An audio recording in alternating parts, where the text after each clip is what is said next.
Hi, Mr. Hoyt. This is my second reflection video on European exploration in the New World.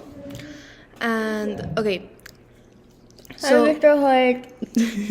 How are you?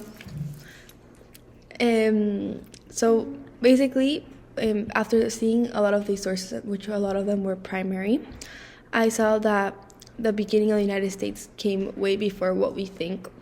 So a piece that really struck out to me was Columbus in 1493 letter, which basically is just him writing to Spanish monarch. For example, quote, "I discovered many islands inhabited by numerous people. I took possession of all of them for a king, no one making any resistance," end quote. The purpose of this letter was clear: to glorify his mission, justify colonization, and present the native people as passive and easily conquered. He even described the indigenous people as timid and full of terror, guideless and honest, end quote. So Columbus wasn't just reporting, he was crafting a larger narrative, for example, that made conquest sound noble and something that was inevitable. So then I connected this to the piece of Peter Moncol, Imperial Rivalries. For example, he says that European expansion was a competitive game. Quote, "European policymakers knew that they were always competing with each other," end quote. And Columbus' journey was founded by Spain as part of that rivalry. The Treaty of Tordesillas and the Pope's Bull of Donation weren't just religious documents, they were political tools to divide up the world. And basically, as he explained, Spain and Portugal were eagerly extracted wealth from these new territories, and this often erased indigenous culture in the process, and shows how religion and greed shaped early U.S. history instead of what we know as freedom and democracy. A source that I also found really interesting was Sir Francis Drake's attack on St. Augustine, because I went on a 4th grade field trip there, and basically we had this whole tour that very glorified how there was the first school there, I think, or something like that, or how there was so much history there that praised the colonization. But it was interesting to see the other side of this, since Sir Francis Drake attacked and destroyed the Spanish city of St. Augustine in Florida. So this was a Spanish colony at first. This wasn't random, and how it was part of the Protestant England growing battle with Catholic Spain. And is it the same doctor? Yeah, we see again how his U.S. history was shaped by imperial violence even before it was called America.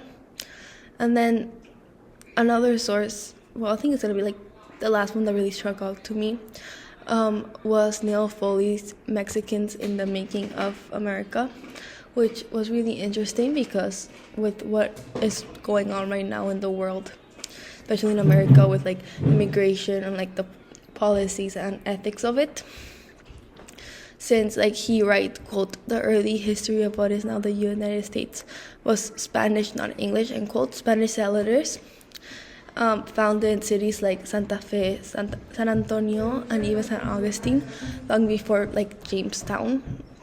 And yet Foley explains that Mexicans only became immigrants after the U.S.-Mexico War and the border crossed them.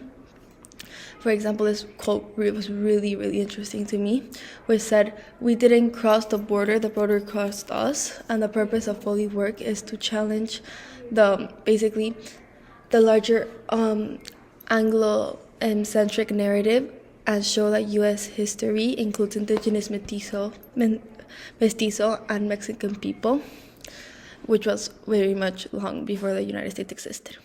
So overall, my reflections and what it says about U.S. history, I think these sources tell us that the U.S. history wasn't born from liberty, but mostly about empire, which eventually became liberty, I guess. The documents show how powerful nations like Spain, England, France fought for control and justified their violence through religion and erased overall so much indigenous culture.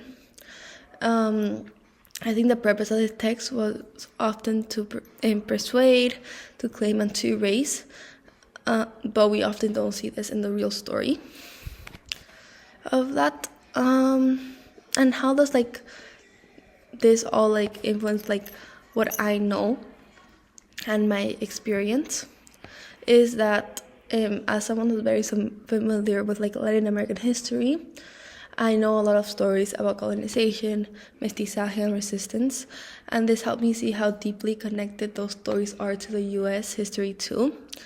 In Latin America, we see like about indigenous civilization, Spanish conquest, and cultural blending. When the U.S. that is often erased, like living in Latin America and the U.S., I saw how, in for example, Paraguay, they do a really good job of trying to preserve the indigenous culture and language, like having schools teach it, trying to keep the language alive.